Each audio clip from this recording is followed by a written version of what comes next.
Alhamdulillah wassalatu wassalamu ala Rasulillah wa ala alihi wa sahbihi wa mawala amma ba'd. Faqala subhanahu wa ta'ala fi kitabil karim wa nunazzilu minal Qur'an ma huwa shifaa'un wa rahmatun lil mu'minin wa la yazidu adh-dhalimina illa khasara.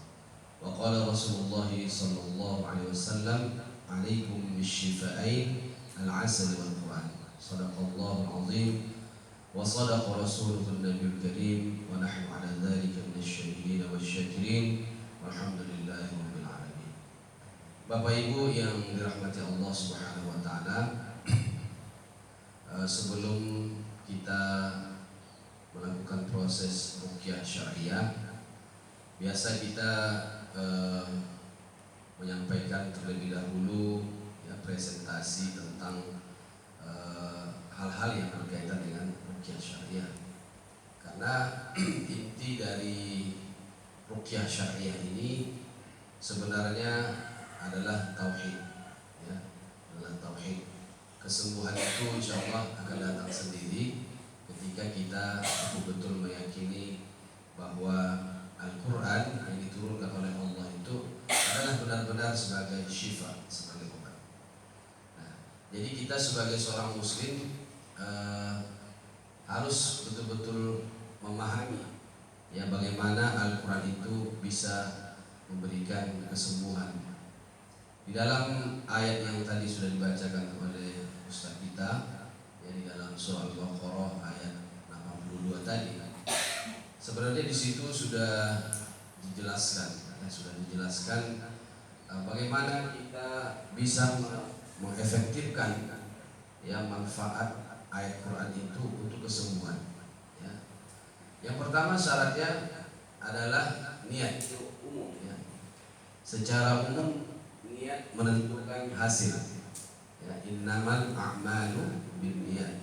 Sesungguhnya seluruh pekerjaan, perbuatan, aktivitas apapun dia itu akan diukur dari niat.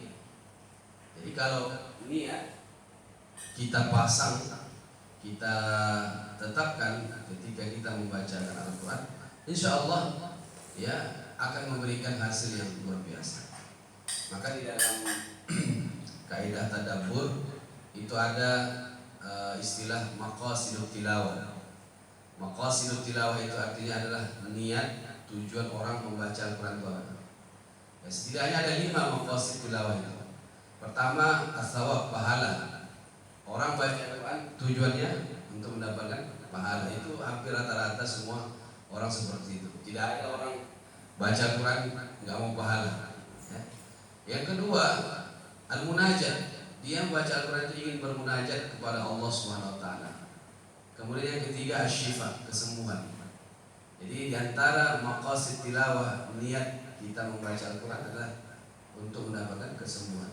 Jadi kalau Bapak Ibu yang ingin mendapatkan kesembuhan dari Al-Quran, setiap baca Al-Quran niatkan di awal, ya Allah, jadikanlah ayat-ayat Quran yang dibaca ini menjadi obat. Angkatlah semua penyakit-penyakitku disebabkan oleh ayat-ayat Quran yang dibaca.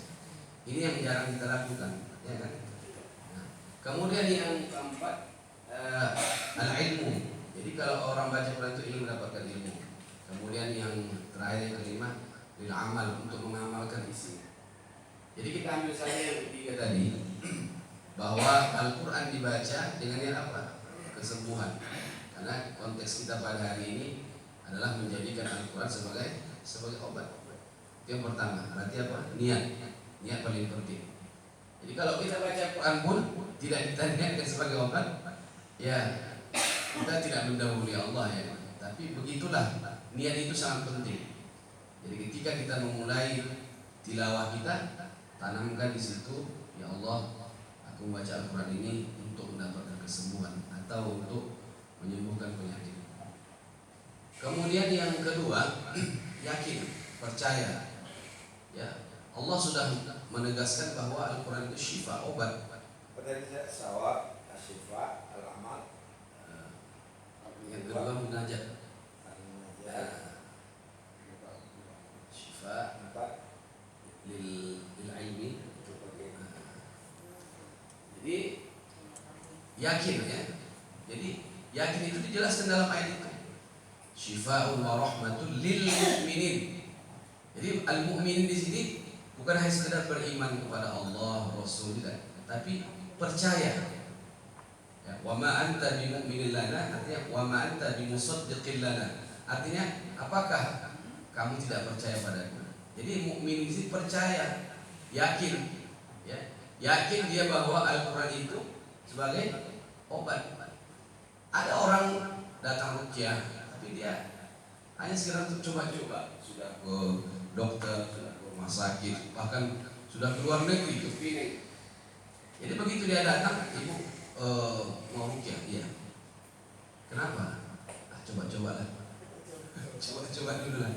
Karena saya sudah kemana-mana, sudah ke dokter, sudah ke rumah sakit. Saya ingin coba dulu ruqyah ini. Jangan pernah sekali-kali menjadikan Al-Quran sebagai percobaan. Ya. Kalau kita jadikan Al-Quran itu sebagai coba-coba, dia tidak akan memberikan kesembuhan, tidak akan memberikan ya, efektivitas untuk sembuh, untuk menjadi obat. Ya. Maka ketika kita baca Al-Quran, betul-betullah kita ya, dengan tasdiq, dengan pembenaran bahwa Al-Quran ini disebutkan oleh Allah sebagai syifa, sebagai obat, sebagai rahmat. Kita yakin seperti itu, bukan untuk dicoba-coba. Ya. Kemudian syarat ketiga, ya, syifa wa rahmatul lil mu'minin wa la yazidu zalimina illa khasar. Menghilangkan kezaliman dari dalam diri kita. Itu syarat yang paling penting. Jadi kalaupun kita baca Al-Quran ingin sembuh dengan Al-Quran, tapi kalau ada kezaliman dalam diri kita, jangan pernah berharap bahwa Al-Quran akan mendatangkan kesembuhan dengan izin Allah. Baik itu zalim kepada diri sendiri, zalim kepada orang lain, atau bahkan zalim kepada Allah. Bisa kita zalim kepada Allah, bisa. Yaitu syirik. Ya. Yaitu melakukan kesyirikan. Inna syirka la zulmun azim. Sesungguhnya syirik itu adalah kezaliman yang sangat luar biasa. Nah, kita ingin sembuh dari Al-Quran, tetapi kita melakukan kezaliman terhadap diri sendiri, itu bertentangan. Apalagi kita menzalimi orang lain, mengambil hak orang lain, yang menyakiti orang lain. Banyak orang-orang yang terzalimi itu berdoa dia. Doa orang yang zalim itu tidak ada pembatasnya, ya, langsung dikabulkan oleh Allah. Jadi bisa jadi kita sakit, penyakit kita tidak sembuh-sembuh. Kenapa? Karena ada orang yang terzalimi.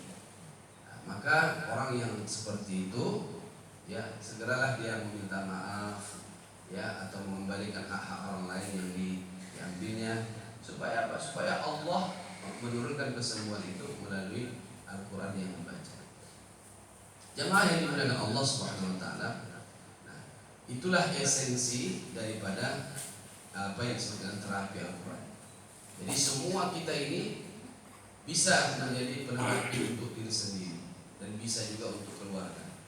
Nah, bisa juga untuk orang lain dengan memenuhi syarat-syarat tertentu. Nah, terapi Al-Quran inilah yang disebut dengan ar-ruqyah asy-syar'iyyah. Jadi ruqyah syar'iyyah itu secara bahasa, ruqyah itu artinya mantra, ya, yaitu apa namanya, doa-doa perlindungan. Jadi secara bahasa dia mantra, tapi ada syar'iyyahnya, yaitu mantra yang syar'i. Jadi kalau kita mendengar ada orang menggunakan kata ruqyah, tapi kemudian prakteknya menyalahi Islam, menyalahi agama, itu nggak salah. Itu ruqyah tapi nggak syar'i, ya. Dengan membacakan hafalan-hafalan, dengan membacakan bacaan-bacaan dengan bahasa-bahasa tertentu bukan dari Al-Quran, itu tidak salah dia katakan ruqyah, tapi tidak ruqyah syariah. Maka oleh karena itu ruqyah ini ada terbagi dua, ada ruqyah syariah, ada ruqyah syirkiyah.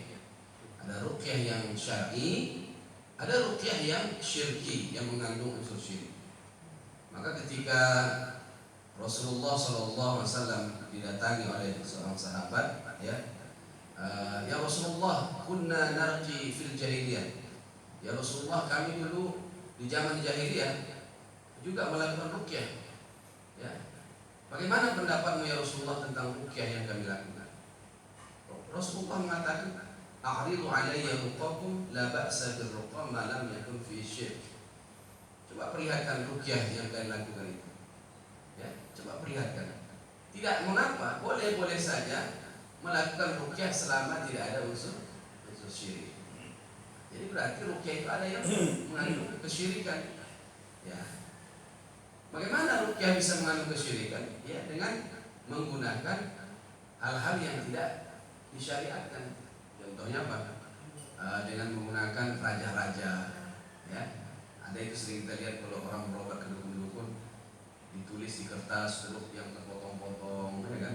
Alif, ba, lam, lam, mim, ya. Kemudian ada gambar-gambar bintang. Itu simbol, ya. Simbol seperti ini digunakan oleh dukun-dukun, oleh para tukang sihir. Untuk apa? Untuk memanggil jin. Nah, itu kode, ya. Jadi ada kode-kodenya. Itu yang disebut dengan tolasim. Ya, tolasim itu ya tulisan-tulisan raja seperti itu. Jadi ini ruqyah yang kita golongkan syirkiyah, yang mengandung unsur syirik.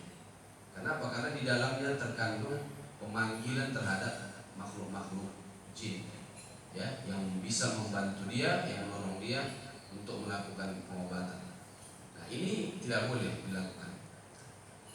Sedangkan ruqyah syariah sebagaimana disebutkan oleh Ibnu Hajar Al-Asqalani dalam kitab Fathul Bari, itu yang pertama syaratnya adalah ayyakuna, ya, min kitabillah. Ya, hendaklah ruqyah itu berasal dari kitabullah, dari Al-Qur'an. Imam Nawawi menambahkan, ya, minal ma'surat, dari zikir-zikir atau doa-doa yang maksur yang diajarkan oleh Rasulullah SAW. Nah, kemudian yang kedua, ayyakuna bil lisanil arabi, hendaklah dengan bahasa Arab. Jadi kalau surah Al-Fatihah kita baca surah Al-Fatihahnya, bukan terjemahannya, gitu. Nah, dan seterusnya. Kemudian yang ketiga, alla ya'taqid anna ruqyata hiya allati tu'athir. Jangan pernah berkeyakinan ruqyah itulah yang memberikan kesembuhan, yang memberikan pengaruh. Ya, bal bi qudratillah, tapi dengan kekuasaan Allah. Jadi walaupun kita ruqyah, bukan ruqyah itu yang menyembuhkan. Sama dengan kita ke dokter, bukan dokter itu yang menyembuhkan. Dokter hanyalah sebagai perantara. Kalau orang meyakini bahwa dokter itu yang menyembuhkan, itu syirik juga. Alhamdulillah, saya disembuhkan oleh dokter itu, kata itu, ya kan? Nah, itu bisa syirik. Tapi kalau saya sembuh dengan perantaraan dokter itu, dengan dikasih obat dan macam, itu bukan syirik, ya kan? Karena dia menjadi wasilah, perantara. Jadi jamaah yang dimuliakan Allah Subhanahu wa taala, itulah 3 syarat barulah ruqyah itu dikatakan ruqyah syar'i. Terkait dengan ruqyahnya. Nah, ada juga terkait dengan orang yang meruqyah. Ya, karena kita melihat orang yang meruqyah itu dibacanya Al-Qur'an juga, ya kan? Tapi dia enggak pernah ke masjid, kemudian dia melakukan maksiat, ya kan? Itu dari orangnya juga bermasalah, karena ruqyah ini dia akan memberikan pengaruh yang positif, ya, dilihat dari siapa yang melakukan. Jamaah yang dimuliakan Allah Subhanahu wa taala, kemudian penyakit apa saja yang bisa disembuhkan oleh ruqyah? Tadi Ustaz Zuri juga sudah menyampaikan. Setidak-tidaknya ada beberapa penyakit, ya. Pertama namanya al-amrad al-udwiyah, penyakit fisik. Penyakit fisik insya Allah bisa disembuhkan dengan Al-Quran, selama seperti yang disebutkan tadi, seperti orang tabrakan, patah kaki, ya, itu bagaimana kita bisa kemudian meruqyah lalu tulangnya besar? Kan nggak mungkin. Nah, perlu apa? Bantuan medis dan sebagainya. Ada pun penyakit-penyakit yang jantung, penyakit paru-paru, ya, penyakit dalam lah kita katakan, bukan penyakit luar, luka, bahkan insya Allah itu akan memberikan kesembuhan dari Allah dengan syarat yang saya sebutkan pertama tadi. Coba kita betul-betul yakin, ya. Ya, seorang ulama mengatakan al-aslu fit tadawi bil Quran. Prinsip dasar dalam berobat itu adalah dengan Al-Quran, bukan dengan yang lain. Jadi Al-Quran itu bukan pengobatan alternatif. Ya. Masa kita mengatakan firman Allah itu sebagai pilihan terakhir, sebagai alternatif? Alternatif itu kan pilihan terakhir. Ya. Al-Quran itu pengobatan utama. Ya. Jadi kalau kita sakit, dada kita berdebar-debar, jantung kita berdegup-degup, kita segera ambil wudhu, ambil Quran, hadap kiblat, baca dengan keyakinan yang seperti tadi. Ya. Baru kemudian kalau kita misalkan masih merasakan sakit, nggak apa-apa kita kombinasikan dengan obat yang lain, dokter, ya, atau herbal dan sebagainya. Tapi prinsip di dalam hati kita mengatakan obat utama apa? Al-Quran. Jadi jangan sekali-kali menjadikan Al-Quran itu sudah nggak ada obat yang lain lagi, lalu kembali kepada Al-Quran. Itu namanya menjadikan Al-Quran sebagai alternatif, menjadikan pilihan terakhir. Inilah penyebab terbesar Al-Quran itu tidak memberikan apapun kepada kita. Jadi sekali lagi, jadikan Al-Quran ini sebagai obat utama, termasuk untuk penyakit-penyakit yang bersifat fisik. Kemudian ada al-amrad an-nafsiyah, penyakit kejiwaan, penyakit mental, ya, penyakit psikis, kejiwaan. Nah ini juga insya Allah lebih dekat, ya, lebih dekat pemahaman kita untuk menyatakan bahwa Al-Quran dapat menyembuhkan penyakit-penyakit psikis atau kejiwaan. Kemudian ada yang ketiga namanya al-amrad ar-ruhiyah, penyakit yang bersifat ruhiyah. Penyakit yang bersifat ruhiyah inilah yang tidak menjadi domain atau bagian dari dokter-dokter medis. Kalau tadi penyakit fisik ada dokter medisnya, penyakit kejiwaan ada dokter medisnya. Sedangkan penyakit ruhiyah ini tidak, kecuali nanti ada universitas yang mengajarkan ini mungkin di fakultas kedokteran, barulah para dokter bisa menguasai. Apa penyakit ruhiyah ini? Pertama, as-sarm, kesurupan. Ya, tadi disebutkan bahwa jin itu bisa masuk dalam tubuh manusia. Ya, inna syaitan yajri min ibni adam majrad dam. Sesungguhnya setan itu bisa mengalir dalam tubuh manusia seperti mengalirnya darah. Orang-orang yang dimasuki jin itu dia diberikan Allah kemampuan untuk merusak. Di setiap tempat yang dialiri oleh darah, dia bisa di sana. Maka dia bisa membuat kelumpuhan, dia bisa membuat penyakit yang mungkin kita anggap penyakit medis, fisik, tapi ternyata akibat gangguan. Itu namanya gangguan jin atau as-sarm. Kemudian ada as-sihru, sihir. Ya. Kalau gangguan jin tadi dia tanpa disuruh, tapi karena dia melihat manusia itu berpotensi untuk diganggu, dia masuk sendiri tanpa ada yang menyuruhnya. Sedangkan sihir itu atas perintah orang lain. Itulah yang kita sebut di sini dengan santet, ya, teluh, guna-guna. Itu kalau dalam bahasa Arabnya disebut sihir. Nah, jadi orang ada nggak senang, datang dia ke dukun, ke tukang sihir, ya, dia cukupkan persyaratannya yang diminta oleh tukang sihir. Lalu setan itu disuruh oleh tukang sihir untuk menyakiti seseorang. Ya. Makanya sihir itu dia bekerja melalui setan-setan yang jahat yang diperintahkan oleh tukang sihir. Dan setan tidak akan bekerja kecuali tukang sihir itu melakukan kekufuran. Ada yang sampai menuliskan ayat-ayat Quran dengan darah haid, ya, ada yang menjadikan Al-Quran itu sebagai dengan tulisan-tulisan secara susah, macam-macam cara tukang sihir untuk memanggil jin itu dengan cara menistakan ayat-ayat Al-Quran. Nah, jadi apapun yang dilakukan oleh tukang sihir untuk memanggil jin itu semuanya adalah kekufuran. Sehingga kita pun ketika melakukan sihir untuk saudara kita, terlibat kita dalam kekufuran itu. Jadi jamaah yang dimuliakan Allah Subhanahu wa taala, sihir ini ya sangat-sangat membahayakan. Ya, sehingga di dalam Al-Qur'an pun disebutkan bahwa sihir itu adalah perkara yang sangat besar. Sesuatu yang sangat besar disebut Al-Qur'an tidak bisa kita anggap sepele.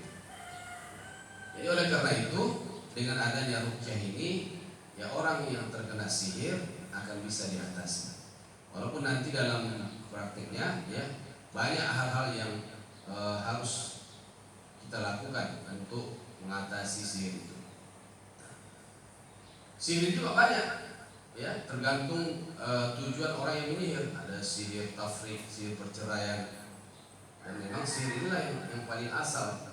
Dalam Al-Quran, ya Allah Subhanahu Wa Taala menjelaskan bahwa ketika dulu di zaman dulu itu iblis itu bertujuan pertama sekali ingin membuat perceraian sebanyak-banyaknya di permukaan bumi. Ada satu hadis menjelaskan bahwa iblis itu punya arash, punya singgasana di dasar lautan. Tidak tahu kita di laut mana itu ya.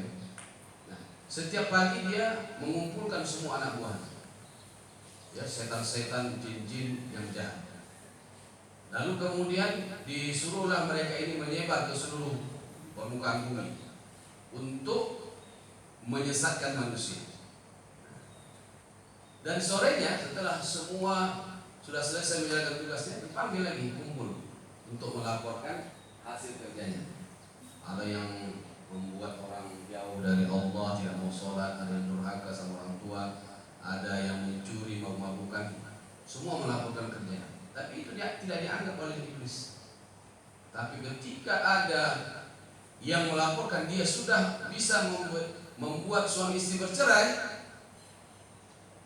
setan-setan seperti ini diberikan oleh iblis mahkota, penghargaan yang luar biasa. Jadi sihir itu pertama sekali memang bertujuan untuk membuat suami istri bercerai. Makanya sampai sekarang ini perceraian itu luar biasa banyak. Ya, kenapa? Karena banyaknya ya faktor-faktor diantaranya sihir. Kemudian tadi kesurupan, sihir, apalagi? Yang ketiga ain dan hasad. Ain dan hasad ini juga bisa menimbulkan penyakit. Bahkan Rasulullah SAW mengatakan, "Aktsaru may yamutu min ummati ba'da qada'illahi wa qadarihi bil ain." Kebanyakan umatku meninggal dunia setelah ketentuan dan takdir Allah itu disebabkan oleh ain. Kebanyakan kan berarti sedikit, ya, berarti bisa mayoritas. Orang yang meninggal disebabkan penyakit pada hari ini itu bisa mayoritas disebabkan oleh ain. Ya. Karena ain ini dia bentuk penyakitnya tidak ada khusus gitu. Orang sakit jantung bisa disebabkan ain. Orang tabrakan bisa disebabkan ain. Orang sakit perut, orang demam bisa disebabkan ain. Kenapa? Karena ain ini sangat berbahaya, ya, sangat berbahaya. Sampai-sampai disebutkan bahwa ain dan hasad ini bisa meruntuhkan gunung seperti itu. Apa yang disebut dengan ain? Ain adalah satu jenis penyakit yang disebabkan oleh kedengkian, ya, oleh hasad, dan juga disebabkan oleh i'jab, kekaguman. Jadi kita dengki sama orang, hasad sama orang itu bisa kena ain. Ada orang beli rumah baru, dilihat tetangganya ini dengki. Jadi pandangan itu, maka disebut ain itu, pandangannya itu mengeluarkan ya panah-panah kedengkian. Nah, Ibnu Hajar Al-Asqalani dalam kitab Fathul Bari menjelaskan bahwa pandangan orang yang dengki itu dia seperti sahmun ma'nawi. Panah yang tidak kelihatan. Itulah yang mengunjam kepada orang yang menjadi sasaran ain hasad tadi. Jadi dia akhirnya sakit. Bisa juga dia kecelakaan, rumahnya terbakar. Kenapa? Karena pandangan kedengkian orang lain. Jadi oleh karena itu di dalam surah Al-Falaq itu kita sangat dianjurkan untuk berlindung min syarri hasidin idza hasad, dari kejahatan orang-orang dengki atau beliau dengki. Kenapa? Karena kedengkian itu sangat berbahaya dan bisa menimbulkan penyakit bahkan kematian. Kemudian yang kedua, Penyebab ain ini juga al-i'jab, kekaguman. Kita kagum sama pasangan kita, sama suami, ibu ya. Kita sebagai suami kagum kepada istri, sebagai orang tua kita kagum kepada anak-anak kita, sebagai sahabat kita kagum kepada kawan kita. Kadang-kadang kita tanpa sadari kita memuji itu tidak diiringi dengan doa. Wah, cantik kali mobilmu ya. Itu bisa menimbulkan ain. Ya. Makanya salah satu dalil adanya ain yang disebabkan oleh ijab ini adalah peristiwa dua orang sahabat. Ada dua orang sahabat Rasulullah SAW ketika mereka mandi di sebuah danau, ya, sahabat yang satu buka baju, kemudian dilihat oleh sahabat yang satu lagi kulitnya itu sangat putih bersih, sehingga timbullah pujian ya terhadap sahabat yang berkulit putih ini. Begitu dipuji oleh sahabat yang kedua ini, langsung jatuh demam panas menggigil, dibawa pulang ke rumahnya. Sampailah kabar itu kepada Rasulullah SAW. Lalu Nabi mengatakan, "Ala ma yaqulu ahadukum akhahu?" Atas dasar apa salah seorang kalian ingin membunuh saudaranya? Ternyata pujian itu bisa membunuh. Akhirnya Rasulullah SAW menyuruh orang yang memuji ini ya mandi, kemudian airnya ditampung, itulah yang dimandikan kepada yang demam tadi. Itu salah satu cara pengobatan ain. Jadi kita, Bapak Ibu yang dirahmati Allah SWT, di rumah kita kadang-kadang kita memuji anak kita, memuji suami, istri, ya tetangga. Bisa jadi mereka itu sakit disebabkan oleh pujian-pujian kita. Maka salah satu cara efektif untuk mengatasi penyakit ain itu adalah ya pertama makan bersama, ya kan? Makan di piring yang sama. Jadi bekas-bekas makanan suami kita, anak kita itu kita makan, karena bisa jadi di situ ada obat untuk mengatasi ain. Kalau anak kita atau saudara kita, siapa sajalah di rumah kita itu yang sakitnya nggak sembuh-sembuh, coba kita berwudu, tampung air wudhu kita, kemudian mandikan ke dia atau dilapkan atau disabkan. Itu salah satu cara untuk mengatasi penyakit ain. Makanya kita lihat orang-orang jamaah tabligh itu, ya, mereka makan bersama-sama. Itu salah satu cara untuk mengatasi penyakit ain.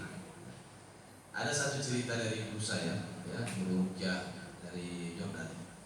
Pernah suatu ketika ada seorang yang sedang melahirkan, ya, masuk rumah sakit. Nah, karena dia mau melahirkan, banyaklah orang